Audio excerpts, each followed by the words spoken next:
uKristu uyinkosi. uKristu uyinkosi. Manithethe egameni likaThixo unyana nomoya oyingcwele. Amen. Lapho sihlale phansi thuba ndibulise kuqala Tata osihlabela itini ekseni. Tata ucelebrate nabasebenza naye. Bulise Tata uBishop, utata nomama ubefundisi bonke, utata nomama, bazalwane bonke ngegama lenkosi uYesu Kristu. Amen. Socela ke sityhile kwezi zifundo za namhlanje. Omnye uzasifundela kuRuth chapter 1 verse 16 and 17. Omnye asifundele uMatthew 22 verses 37 to 39. Amen. Afundo oseyifumene noba kukweyiphi na iversion. Ruth chapter 1 16 and 17, Matthew 22 37 to 39. Kepha uRuth wathi, ungangincengi ukuba ndikushiye. Ngibuye ngingakulandeli. Ngokuba lapho uya khona ngiyakuya khona nami. Nalapho uhlala khona ngiyakuhlala khona nami. Abantu bakho bayakuba ngabantu bami. uNkulunkulu wakho abe nguNkulunkulu wami. Lapho ufela khona ngiyakufela khona nami. Ngimpelwe khona. Usimakade akenze njalo kimi. Enezele futhi ngokuba ngokufa kuphela okuya kusahlukanisa. Amen. Matthew 22 37 to 39.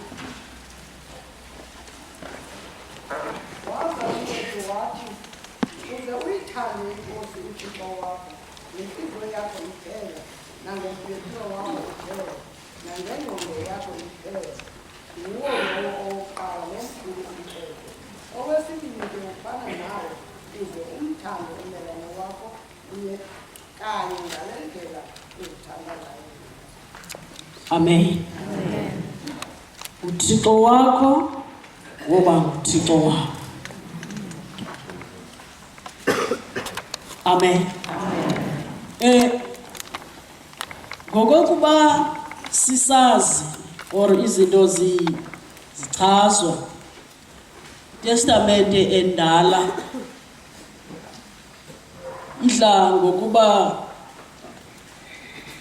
umsebenzi ligama idla ngoba siskeleton seTestamente entsha. Ziyathethwa kuTestamente endala ixesha elininzi zenziwe kuTestamente entsha. Kodwa namhlanje ndicela sivumelane okokuba izinto azifani. Namhlanje Testamente entsha Yesu uyayithetha. Thi waza wathi uYesu uyakumthanda ke uThixo wakho. Kodwa kuTestamente endala sibona nenditshiwo nguThixo kuTestamente entsha isenziwa. Amen. Besifundiwe ke sisifundo sonke ndizuqala eqaleni. Kodwa acela nindivumele ndithi uNaomi wayeyintombi yakwaSirayeli. uThixo wabo wayenguThixo ophilileyo. Saza ke imeko zokuhlala nezokuba etshatile zamnyanzelisa intoba aphume elizweni lokuzalwa ayoba sisimamhlaba kwaMowabi. Yena xa ndikhangela uba kwaMowabi kwakukhonzwa ntoni, kwavela izithixo, akavela uThixo. Amen. Wathi uNaomi usuka kwaSirayeli ethwele uThixo uyophila kwaMowabi kwilizwe lezithixo. Amen. Kunjalo nje nabantwana bakhe uMalon noKilion xa bethatha abafazi bathatha kwaMowabi. Amen. Indinika into ethi noba uNaomi ubeke wangqongqa umthetho wendlu yakhe, kodwa ngokonyana bakhe bayothatha amaMowabi bawasise endlini. Amen. Wanyanzeleka uNaomi intoba angasamthethi uThixo wakwaSirayeli, kodwa amphile apha endlini, so that amaMowabi abone uThixo buphilwa kanjani. Amen. Ithi le ncwadi yayingu-Opha kunye noRuthe babukela uNaomi, babukela umntwana kaThixo edispensa uthando lukaThixo. Amen. Wabukela ke ithe baye bahlala iminyaka ya10 emveni nasemveni koba bebhujele beswelekele.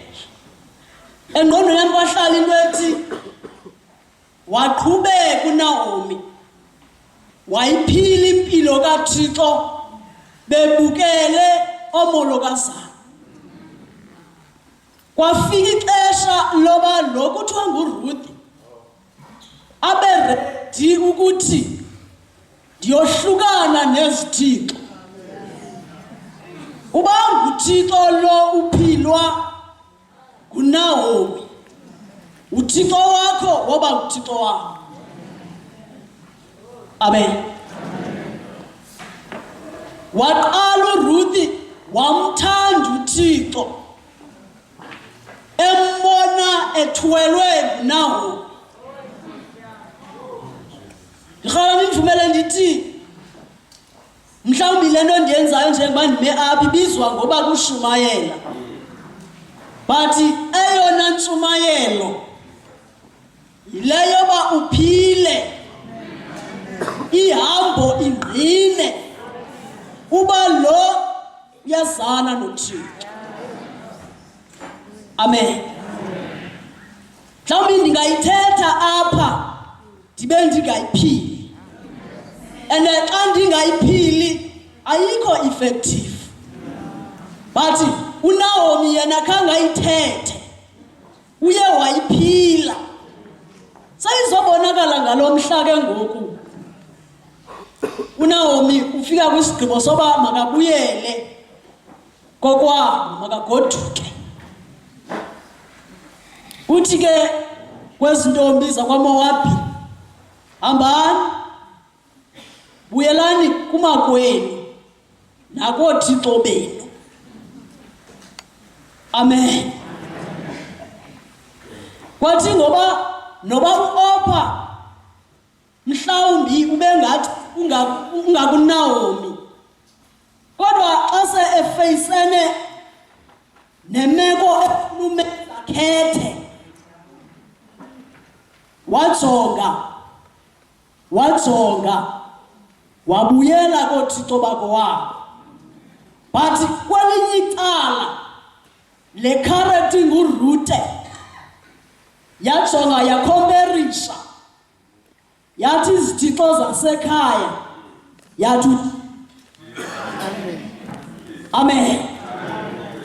Ngosimva efika kwipoint yoba athi ndiready ukushiya comfort zone, tata bethethe ngentente izolo wathi kuyaphunywa ententeni ngoku simbona uRute ethi ndiredi ukuphuma ententeni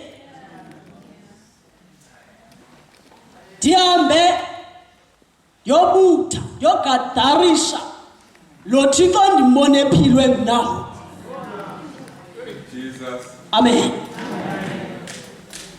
Yahamba uRuth bobu sifunde kakuhle sonke sisifundo unawo nendawo ezithi mna akukho nto endisaza ofarisha yona noba ngoku ndingaphinde nditshate benabanye abantwana ngeke nikwazi ubalinda bathi bayo badala baphinde banitshate shiyekani. uRuth xa ijongile aqonda intoba namafelizwe ebeno-ofarishwa leli lizwe lwakaMowabi akanawulingana nalo Thixo endimbonileyo. Uyancama uRuth ncama itshansi zophinda atshata ahlale kamnandi ulandela uThixo angamaziyo ubuzomphatha kanjani apha endleleni ngoba noNaomi njengoba ethetha naye akamdisplay uThixo njengendawo yokonwaba uyambalisela intoba uyenze rharha inhliziyo yakhe nakubeni esiva uRuth ukuthi kukhayenze rharha inhliziyo yomntu kodwa ndiyamfuna. Amen. Andizumlandela provided ndizomlandela noba ndizomfuna noba kunjalo. Amen. Thile ncwadi ke wafika kwipoint yoba leni character ihambe igoduke kodwa uRuth yena wathi chu apha emva kaNaomi uthi ke ngokusundinyanzela uba ndahlukane nawe xa sele uthando lukaThixo lendele apha ngaphakathi zithi imeko zikunyanzela inoba wohlukane mhlawumbi nefamily yakho but uthando lukaThixo luthi sundinyanzela. Mhlawumbi sithi singabazalwane sihleli enkonzweni zithi imeko zokuhlala kwethu sinyanzela uba sahlukane kodwa kwanda kothando lukaThixo lusenze sihlale sonke. Sithi imeko bezisithi ngeba siyahlebana ngoku ingaba ngoku siyaxabana but uthando lukaThixo luthi sundinyanzela. Amen. Wahamba uRuth ulandela lo Thixo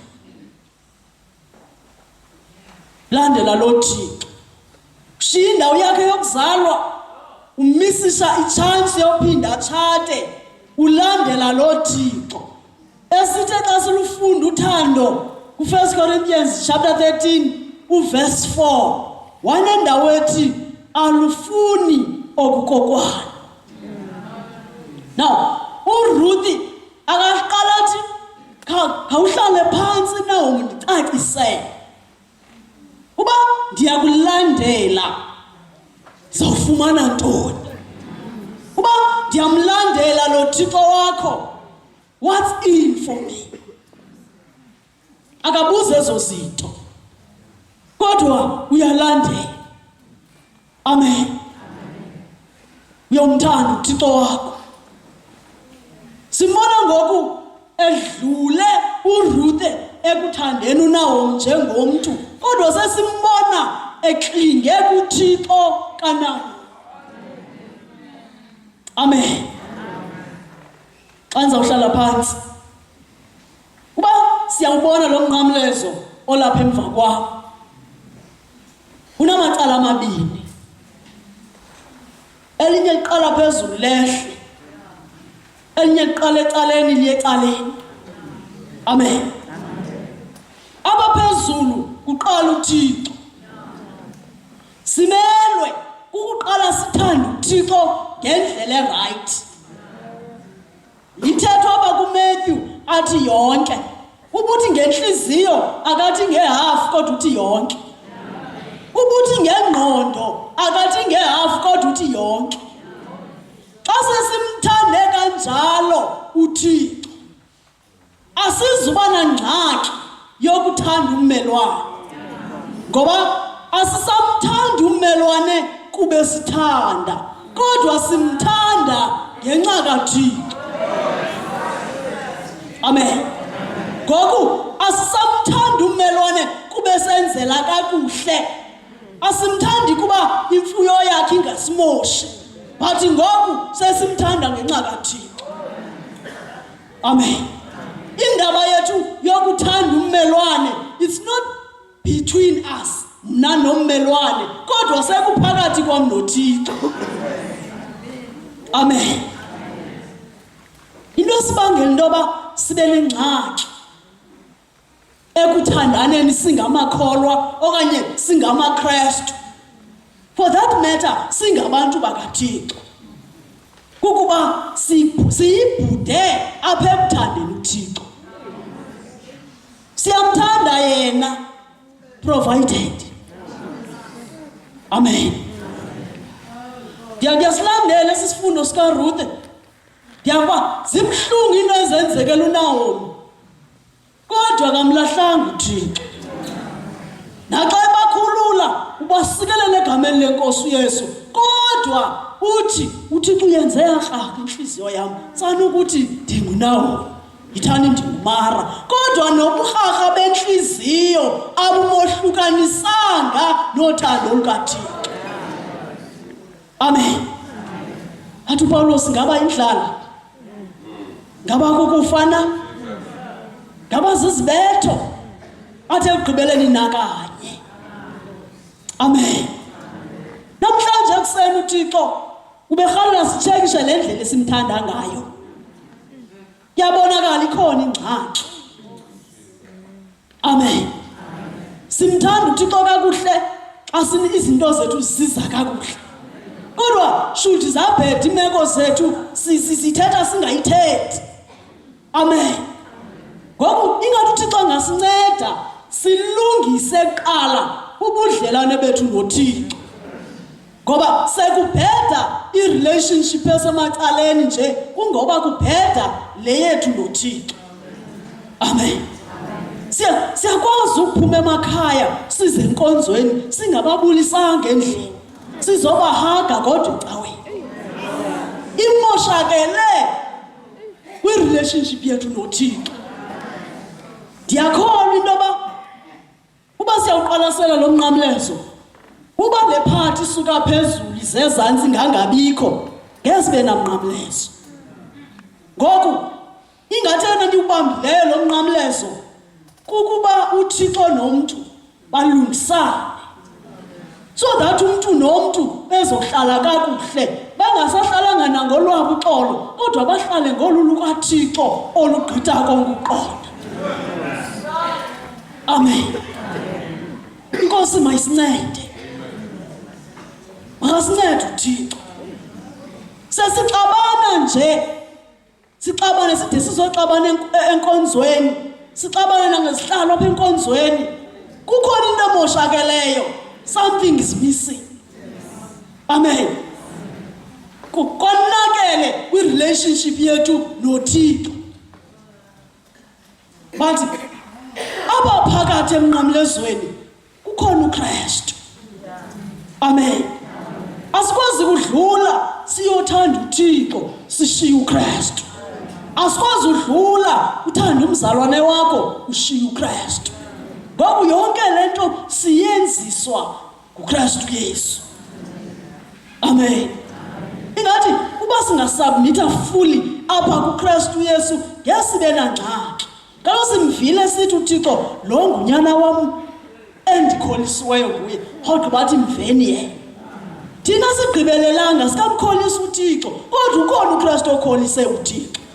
Ingathi ba singancamathela kulo sekholise uThixo singenza kakuhle. Amen. Sicela ke emva kwalokhu nje xa ndizohlala phansi sinolitha azosithandazisa kodwa yarhalela ucinezela into ethi masiyigqale sijonge indlela simthanda ngayo uThixo konakele ezifemelini zethu singamaKristu ikhona iproblem kule ndlela esithanda ngayo uThixo kwathi nasingamaKristu sinabantu esingakwazi bathethisa kodwa sithi sithanda uThixo simthanda kanjani uThixo xa umsebenzi wezandla zakhe sinexesha longawukhathaleli siyajonga sixakene nento ekuthiwa i-global warming apha phandle ngenxa yento yoba sithi siyamthanda uThixo kodwa umsebenzi wezandla zakhe asiwuhoyanga kanjani usinika umyalelo kwiGenesis 2 verse 15 uthi wabathatha abantu wabebeka emyezweni wathi usebenzana apha niwulondoloze itsho leyo yami yesiXhosa londoloza ke is to conserve ngoku indalo kaThixo inje yenziwa sithi kodwa siyamthanda uThixo yarhalela ukuthi umuntu nomuntu sizishekishe nami ndiyazibala kule ndlela esimthanda ngayo uThixo ingaba xa sesimthanda correct uThixo kunganje na kunganje cela uze sisinolitha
sijonga ubomi bethu nempilo kaKristu ebomini bethu bandibamba kakuhle ingathi into eyadlalisa uRute nomamazala wakhe kungoba wavuma ukuthi impilo yakhe idiscipleshwe ngumamazala wakhe unawo ndibamba into kokubana uRute into emhlalisileyo ukwakheka kobomi bukaKristu empilweni yakhe kuqala yamenza lonto ezinye izinto angazenzi kube berhalela ukuzenza kodwa azenze ngoba ekhona umuntu omenzisayo empilweni yakhe amen xa sizothandaza ekuseni sothandaza iipoints zibe ntathu okokuqala umthandazo omfutshane ngumthandazo ukuthi inkosi ndibulela uba xa uthetha kanjena nam ndibe khona